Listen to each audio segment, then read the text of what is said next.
Copy है हमारे पास अभी। उस प्रस्ताव में आप देखिए, पहले उस पर आता हूं कि विपक्ष के झूठे प्रचार के कारण चुनाव में सफलता नहीं मिली। आरक्षण पर आरक्षण है, उसमें महिलाओं को पैसे देने की बात है, संविधान बदलाव जैसे बात है।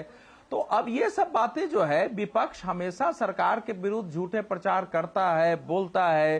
पहले भी ये सब हुए हैं। राहुल गांधी जी ने 2019 में भी 72,000 गरीबी पर मार नारा दिया था, इस बार 8500 का था। तो वो सब बातें रहते हुए भारतीय जनता पार्टी इस नैरेटिव का सामना क्यों नहीं कर सकी है, ये है। अब अगर उसमें उत्साह के लिए आप कहते हैं कि हम तीसरी बार सत्ता में आए हैं, कांग्रेस को तीनों चुनाव में नहीं मिलाकर के भी 240 सीटें नहीं है, सब बात सत्य है कि इस समय भारतीय जनता पार्टी बहुमत से वंचित रह गई है, लेकिन अभी भी वो देश की सबसे बड़ी पार्टी है। और 1984 के बाद किसी भी पार्टी को 240 सीट, चाहे वो सत्ता में रही हो, तब भी नहीं आई है। सब बातें फैक्ट है। लेकिन भारतीय जनता पार्टी की कसौटी क्या रही है, तो ये मैं कहूंगा कि देखिए, मंथन अगर करना हो तो मंथन के तरीके अलग होते हैं। मंथन इतने सुबह से 10 बजे शुरू करके और शाम को 5 बजे आप खत्म करते हैं, कुछ नेताओं के भाषण हो जाते हैं, प्रस्ताव पारित हो जाते हैं, इसको मंथन नहीं कहा जाता है।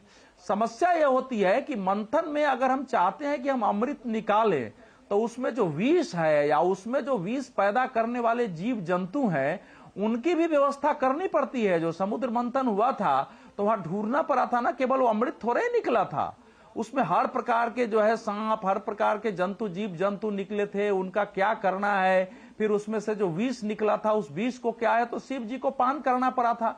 तो भारतीय जनता पार्टी में अगर मंथन होगा और उसमें जो विष भरा है, उस विष को निकाला जाए, तो उस पहले निकाले कौन, और निकाले तो उसका पान कौन करे, ये बहुत बड़ी समस्या इस समय है। तो फिर अवधेश जी, जो दिन भर ये मंथन चला 9 से 5, ये क्या प्रैक्टिस थी? ऐसे ही ओजस्वी भाषणों का एक प्रतियोगिता थी क्या?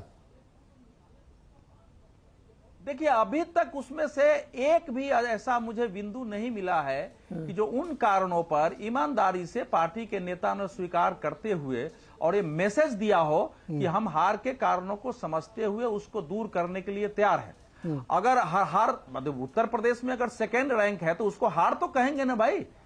अगर विधानसभा चुनाव में ये परिणाम हो तो हार ही है। अगर 37 सीटें उसको है, 6 कांग्रेस की है, 43 के सामने आप 33 पर है, तो उत्तर प्रदेश में जीत तो नहीं कही जा सकती है कि वोट परसेंटेज आधार पर।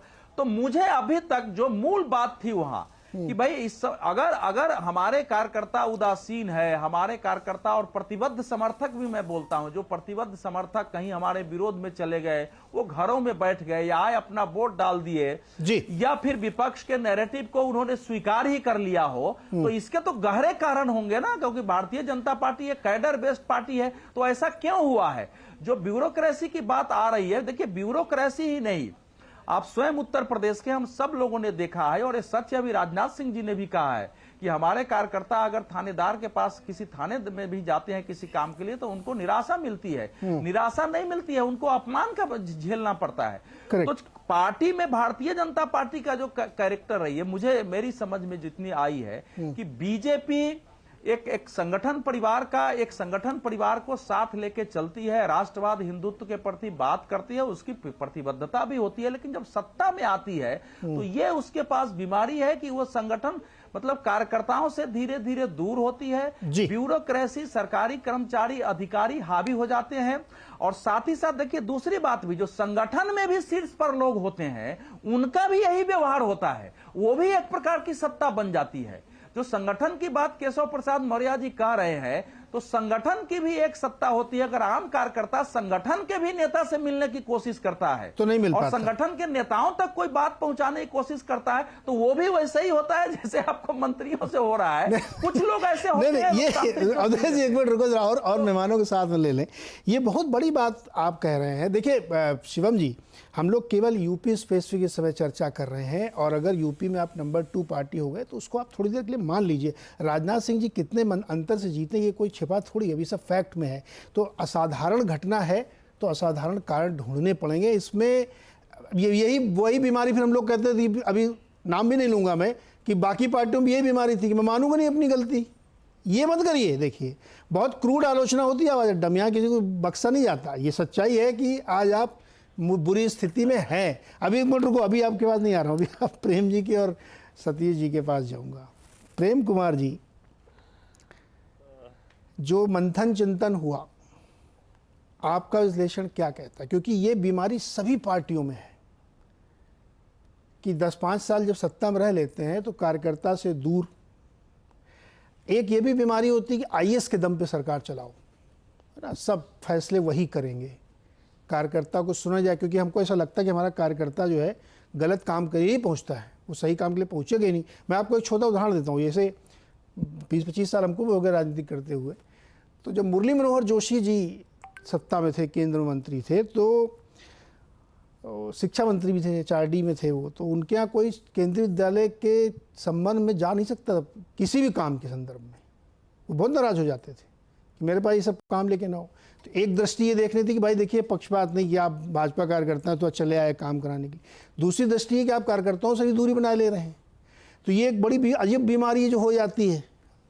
तो आपका विश्लेषण क्या कहता है, क्या हुआ आज के चिंतन मंथन से, क्या समझ में आ रहा है? देखिए नीरज जी, चिंतन मंथन में तो 2 लाइन स्पष्ट रूप से आई, केशव प्रसाद जी की या योगी आदित्यनाथ जी की, लेकिन हमारे पैनल पर चिंतन मंथन में वो 2 लाइन भी नहीं आई।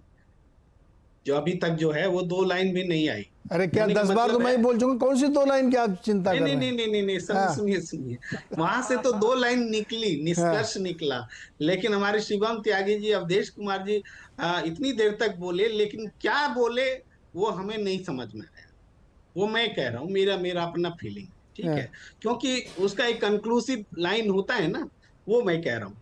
जैसे आप देखिए, संगठन, वहां से सही सवाल उठाते हैं कि संगठन बड़ा या पार्टी, सरकार, संगठन बड़ा या सरकार, ये हमेशा से ये चलता रहता है। और आप देखेंगे कि कई बार ऐसा होता है, लालू प्रसाद जी ने जब पार्टी बनाई, भाई संगठन बड़ा होता थोड़े पार्टी बनाते, मुलायम सिंह ने भी पार्टी बनाई, संगठन बड़ा होता थोड़े अलग पार्टी बना पाते, चंद्रबाबू नायडू ने बनाई, सब संगठन से अपने आप को बड़ा किया तब पार्टी बनाई, ये भी स्थिति होती है। और उसके बाद ये भी सच है कि संगठन से ही पहले व्यक्ति नेता बनता है, बड़ा बनता है, और बाद में संगठन को ही अपने मातहत करने की के उदाहरण बनने की कोशिश करता रहता है। उत्तर प्रदेश में भी योगी मॉडल क्या है, देश के पैमाने पर मोदी मॉडल क्या है, भाई ये भी संगठन से, ये मोदी की गारंटी, भाई बीजेपी का नाम भी नहीं लेंगे, वो क्या है, संगठन से अपने आप को बड़ा करने का ही तो उदाहरण है। और आज जब चुनाव में पराजय हो गई लोकसभा, तो राज्यवार इसका विश्लेषण हो रहा है। यहां पर भी बात है, केंद्र राष्ट्रीय स्तर पर आप हारे, मोदी की गारंटी आ रही है, उसकी चर्चा नहीं होगी, भाई योगी आदित्यनाथ पर चर्चा हो रही है। केशव प्रसाद जी जो बोल रहे हैं, भाई इससे पहले भी नेतृत्व परिवर्तन पर बहुत चर्चा हुई, भले खुलेआम नहीं आई हो बात, लेकिन जब नरेंद्र मोदी जी ने पीठ पर हाथ रख करके योगी आदित्यनाथ जी के साथ तस्वीर भेज दी थी, तो लोगों को समझ में आ गया था कि मोदी जी का हाथ योगी के साथ है और अभी इस सरकार को कोई गिराने की सोच नहीं सकता। लेकिन आज केशव प्रसाद जी की पीठ पर किसका अदृश्य हाथ है वो देखने की जरूरत है, वरना केशव प्रसाद जी को इतना खुल करके बोलने का इससे पहले देखा नहीं गया। जो जितना खुल करके आज बोल रहे हैं, बिना नाम लिए हमला करें, लेकिन सबको दिख रहा है कि योगी आदित्यनाथ पर हमला है। कोई प्रशासन पर उंगली उठाता है कि प्रशासन के कारण ऐसा हुआ, वो भी योगी आदित्यनाथ पर ही हमला होता है। वहीं दूसरी तरफ योगी आदित्यनाथ की तरफ से भी जो बातें सामने आती है, ये कहे हुए कि अति आत्मविश्वास, इस अति आत्मविश्वास को समझिए ना, किसका अति आत्मविश्वास?